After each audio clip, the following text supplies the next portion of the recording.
May 2011 Tribute to Padmalachana Luna Cow or Horse. 3 new calves care for cows INVRINDAVN care for cows INVRINDAVN CFC trustees Kurma Rupadasa Hansarupadasa Vramohandasa Hrivalabhadasa Radha Govindadasa Amit Dulani patrons Mahanadi Swami Maharaja CFC staff Kasina Sudanadasa Bra Gopal Dasa Swits Puri Maharaja Radhapati Dasa Siyam Hari, Vij, Ravi, Sukumar, Santosh, Teprakash, Ajit editor Kurma Rupa Dasa Care for Cows in Vrindavana is inspired by his divine grace A.C. Bhaktivedanta Swami Prabhupada founder Akriya International Society for Krishna Consciousness. Dear friends, the unexpected and sudden loss of Padmalachana was disturbing as he was special to many of us. During the reign of Maharaja Pariksit, anyone found striking the legs of a cow or bull would immediately be punished. A genuine kshatriya or administrative head, by nature, cannot tolerate abuse of cows.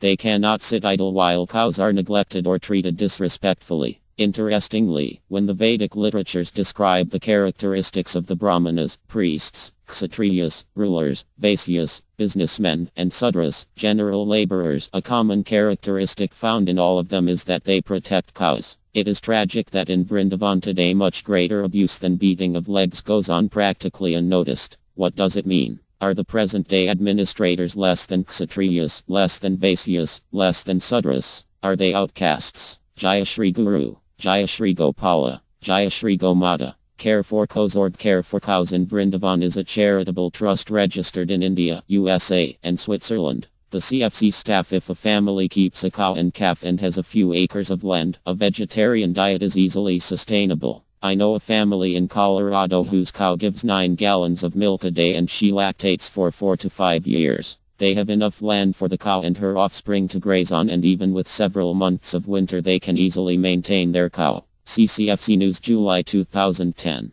If you mean to ask will protecting a family cow produce enough income to maintain herself and provide for a family of 5 people with urban habits, then no, it won't. In an agrarian setting cows actually give more than they take. However, when one tries to produce milk for commercial purposes and requires expensive farming equipment, tractors, balers, combines, silos etc., has to pay outrageous prices for veterinary aid, purchase homogenization and pasteurization equipment, conveyances to transport the milk to urban areas and so on, sustainability becomes a problem. In short, what makes cow protection unsustainable today is urbanization and consumerism. Remove these two from the picture and you have the formula for a peaceful existence. A large herd is sustainable in an agrarian community with common pasturing grounds and bordering forests, not otherwise. I have visited village communities in India which still resemble the ancient Vedic model wherever I don't understand how a lacto-vegetarian diet can possibly be sustainable without having to cull excess males and unproductive females. It would seem either a vegan diet or humane culling would be the only solution to ecological and ethical concerns. Can you please direct me to research that supports the case for cow protection? Letter to the editor. Household hosts a few cows and a few cow herd men or women take the collective herd out to pasture daily, leaving the calves behind. At the end of each day there is a celebration when the cows return with their stomachs full and many with uders full as well. The only investment is the time it takes for a few people to accompany the cows in their daily wanderings. The cows are milked. The calves are fed. The milk boiled on a cow dung fire. Hot milk is served. The remainder left overnight to become yogurt, which is later churned to make butter. And the nourishing buttermilk is offered to unexpected guests and whoever else. I have never witnessed a more joyous existence. But the villagers I have examined pay their bills by farming, not selling dairy products. Excess males and unproductive females are terms used by commercial dairy farmers that have nothing to do with cow protection but everything to do with cow exploitation. Urbanization and mechanization have rendered bulls unemployed, whereas in the Vedic model the bull calves are valued more than the females as there is always plowing and draft work to be done. Since their dung and urine have numerous practical uses in agrarian life, and since Vedantists consider tending cows and pleasing them to be an activity which pleases God, real cow protectors always consider cows and bulls productive even when dry, retired or diseased. We do not encourage commercial dairy farming or any type of attempt to make living from selling cow products. A profit orientation invariably leads to decisions which sell the cow short. The term humane culling is an oxymoron at best or a euphemism at worst. If you are humane, how can you take the life of a creature who has not agreed to give it up? Why not call it what it is? Killing to increase profit. People who coin such terms do so to minimize the guilt resulting from acting against their conscience. Other examples are terminating the pregnancy instead of saying killing the child in the womb, or pacifying the enemy instead of bombing the hell out of them, and so on. When the sinister want to manipulate others to perform horrible and unbeneficial acts which may disturb their conscience, they employ such devices to facilitate the phenomenon of self-deception. Creation and employment of such devices indicates malignant narcissism. In an agrarian society, cows have a wonderful effect on the ecology. Their dung is known to be the best fertilizer, and their hooves and horns have a nourishing effect on the earth. You may find Rudolf Steiner's, the founder of biodynamics, work interesting. A Google search will yield much on his work. Since in the Vedic formula, ahimsa is the first principle, I think a vegan diet is better than one including commercial dairy products obtained by violence.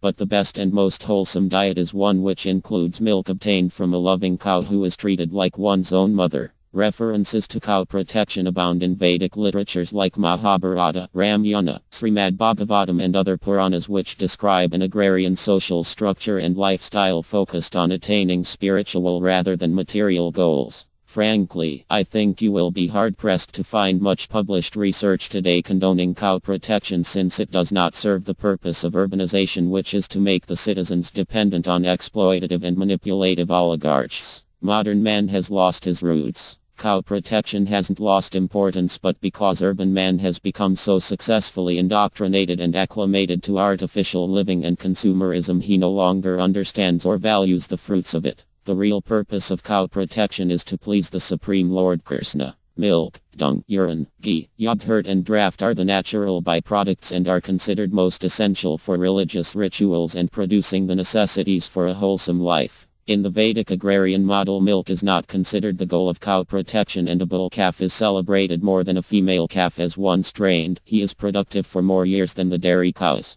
Goraksha, cow protection, is done properly if one takes it as a religious duty rather than a career opportunity. In the former mindset, one attempts to serve cows rather than be served by them. One aspires for spiritual gain rather than material gain. This is what makes it work. One famous verse explains, one should follow the cows, feed them sufficiently, and circumambulate them. If the cows are happy, then Lord Gopala is understood to be satisfied. Hari. Bhakti Vila 17.244. When the Supreme Lord is satisfied with one, he carries what one has and provides what one lacks. Thus, cow protection, if done properly, is completely sustainable from the spiritual viewpoint. Tribute to Padmalochan. Padmalochan was the founding member of Care for Cows. Until he came, we had no fixed place and were randomly attending to cows wandering in Madhuvana colony. A local man named Bihari Lal had about 10 cows and offered Padmalochan to us when he was 6 months old. Tending cows who do not actually belong to you allows a certain freedom of liability that serves to justify minimum commitment and performance. So when Padmalochan was offered to us, I clearly remember asking myself, am I ready to commit myself to this bull for the rest of his life? After all, it meant that my personal freedom could be hampered to have such a dependent. After a few days of sober consideration and making suitable arrangements in the house I was renting, I decided to take him on. His first stall was in a covered area outside the kitchen window, and whenever I cooked he would press his nose to the iron grate and plead pathetically as if he were starving to death. It became our daily practice to cook chapatis for him and feed him through the window. That's how we bonded. Bihari Lal was happy with the way I took care of Padma and soon offered me another bull, then another. Obviously I was serving the purpose of lessening his responsibility. But along with the new bulls he offered us a vacant plot to host them in, and that's where Care for Cows built its first facility. Our practice was to feed the cows in the morning and about 8:00 am, let them go out to wander in the neighborhood. That way they, as well as ourselves, were free until the 5:00 p.m. feeding, after which they would bed down for the night inside the 200 sq yard plot. 6 months passed without incident, and when Padma was 1 year old and getting stout, one afternoon he did not return with the others. We had heard that there had been some rustling Padmalochan at 7 months going, and certain incidents indicated that Padma might have been stolen. We searched for 2 weeks and didn't find him until one day at noon he showed up at the entrance of the plot with a nose harness and a torn rope around his neck. I was about 50 meters away, and as I slowly approached to make sure it was him, 2 village men appeared, and upon seeing them Padma bolted and a chase began. He was ahead, the 2 villagers in the middle and I behind, all screaming.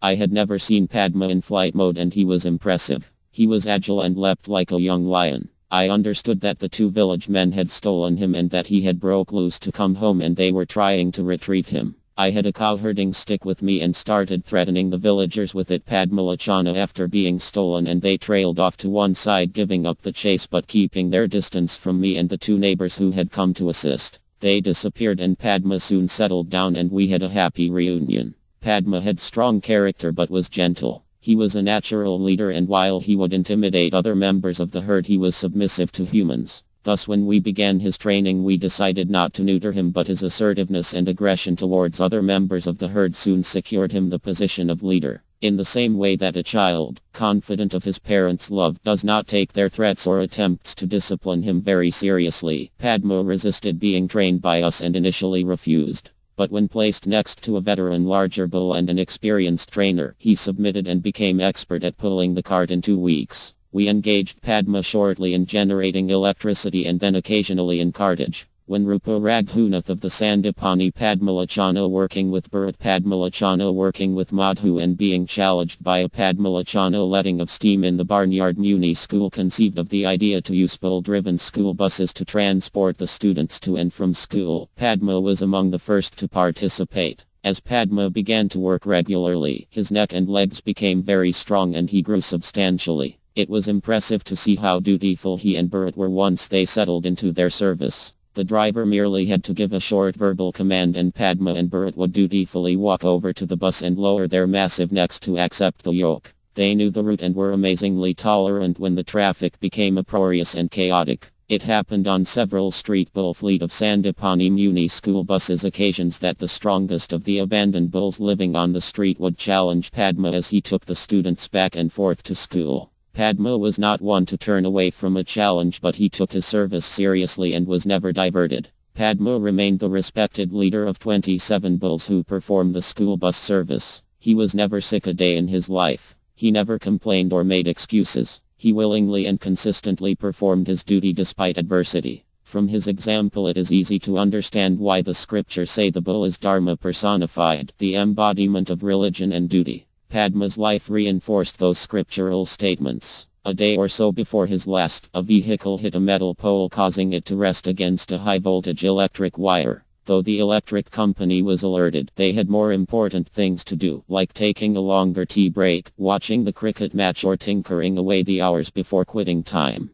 As Padma pulled the empty cart on his way to retrieve the students, he brushed against that pole, and since the road was flooded with water, he collapsed and died instantly from electrocution. It's ironic that Padma Lachan became a victim of human negligence. The life of one who never failed in his duty met an abrupt end, owing to those who are respected and envied for having government jobs which allow them to draw handsome salaries while doing as little as possible. Padma Lachana electrocuted while on duty below. The crowd who helped load him on the trolley. Apstronika Ulksen reports from Laufen, Germany. When Regina Mayer's parents dashed her hopes of getting a horse, the resourceful 15-year-old didn't sit in her room and sulk. She turned to a cow called Luna to make her dreams come true. Hours of training, and tons of treats, cajoling and caresses later, the results are impressive. Not only do the two regularly go on long rides through the southern German countryside, they do jumps over a makeshift hurdle of beer crates and painted logs. She thinks she's a horse, the golden-haired Mayer joked as she sat atop the impassive brown and white, grass-munching cow.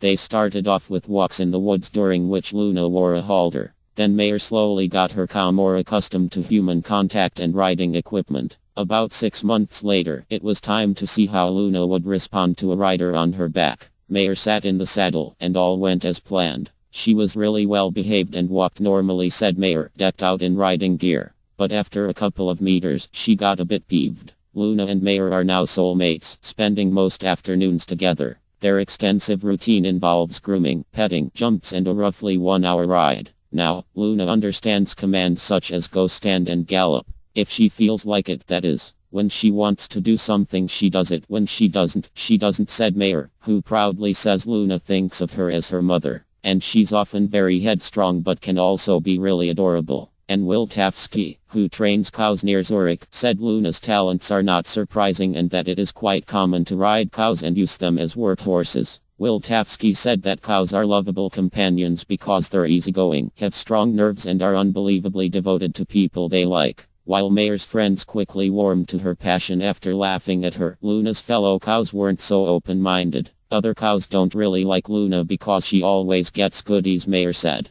Mayer hasn't given up her hopes of having a horse and may soon get one. But she says Luna will always have a special place in her heart. She'll stay my darling, she said. Luna, cow or horse? Gopika, left, was brought to us with an injured tail. She ran away twice and after settling in gave birth to a frisky female calf. 3 New Yamuna, right, was born at Care for Cows 6 years ago and just had her second female calf. Students from the Sandipani Muni School celebrate her birth. Below. New calves. 3 new calves. Preeti, right, was brought to us 5 years ago and she has just had her first bull calf. Below. Aditi Sathi Amit Goswami Amritpal J. Singh Ananda Morataya Ariel Telford Argentayaswi Artem Poligalin Runtayaswi Karl Stella Herzig Chandriska Pasupati Christian Kastner De Cesar Muldanal Kalabay of David Garvin Dinanath Dasa Derek Carol Devender Kumar Drav Singh Dryavara Samapriya Dmitras German of Dmitria Barishev Doyal Govinda Dasa Elena Emilenko Elena Nikafrov Emily Jiminian Inverajanovic Gorangapriya Dasi Giridar Ki Valya Sundari Haridas Inga Teherad Irene Van Hook Irina Lukyanenko J. Ganath Rao James Weimer Jan Javi Dasi Jason Hopkins Jaya Sachasuda Kalindi Sunflower and Gopal Jennifer Olsen John Futkan Haya Dasa Kantilal Shivlal Karina Vorob Jovakitri Waterman Krishna Priyadasi Laxman